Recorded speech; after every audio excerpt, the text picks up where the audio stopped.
Hello and welcome to this week's edition of the Small Business Leadership Podcast. I'm Joanna Hooper. I'm a leadership coach and I specialise in helping small business owners lead a team that they can rely on and be proud of.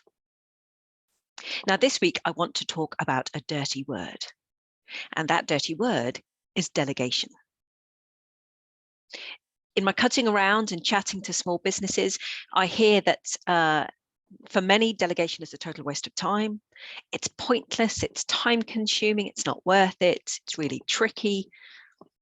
And I want to kind of dig into that a little bit and maybe offer some alternative ways of thinking about it. Very often when I speak to business owners, they believe that it's not worth delegating. It's easier and quicker if they do it themselves.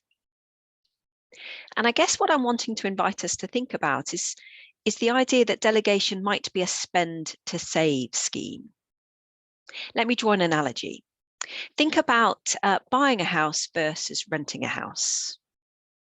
When you first go to buy the house, there's an awful lot of initial outlay, a deposit, legal fees, estate agency fees, maybe even some properties, property taxes, furniture, all that kind of stuff.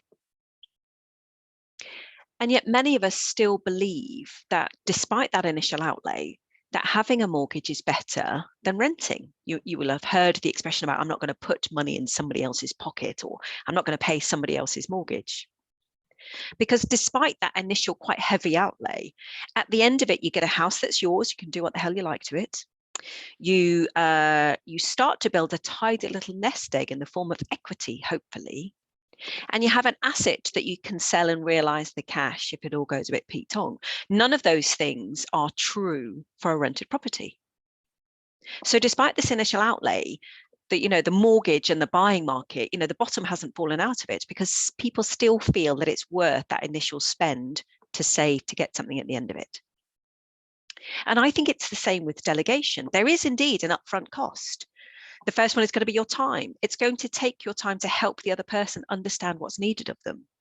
You're going to have to pause what it is that you're doing so you can then introduce them to what it is that you want them to do. There's going to be another cost in the form of errors. They're probably going to get it wrong to start with. And there might be some tiny errors that doesn't matter, or there might be some larger errors where it starts to impact on the customer, for example.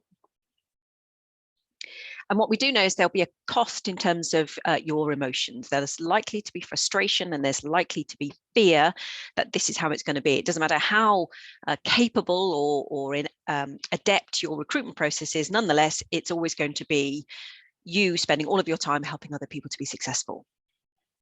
But I'm here to tell you that you can get a team you can rely on. If you do that spend to save with the time up front, your business can carry on while you're away, whether that's planned or unplanned.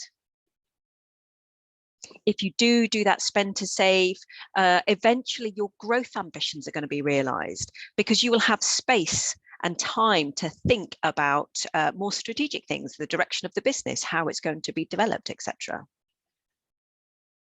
If you do the spend to save, you get to step back from the doing in the business. Now, that might be because you're approaching retirement age and you want to dial down or, have a bit of a lower working burden, if you like.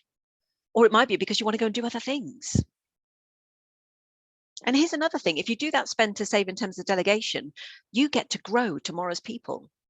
You get to invest in tomorrow's talent. You get to create tomorrow's workforce. So I get it. Delegation may feel like it's not worth it. It may feel like it's quicker to do it yourself. It's just extra time and cost and irritation for you, but it is worth it. If you think of it like a mortgage versus rent, that spend to save option will benefit you in the future. It will give you the dividends in the future. Now, I do accept that delegation is a delicate art and it's a key skill that we need to have as business owners. And you might feel like you haven't quite nailed this yet, and that's okay. And if that is so, why not book some time in with me, on me? You can find me via my website, Limitless Peak Performance, and you can find the booking link there. It'll be an hour worth spent, I reckon. So that's it for this week. Thanks for listening. I'll see you next week. Bye-bye.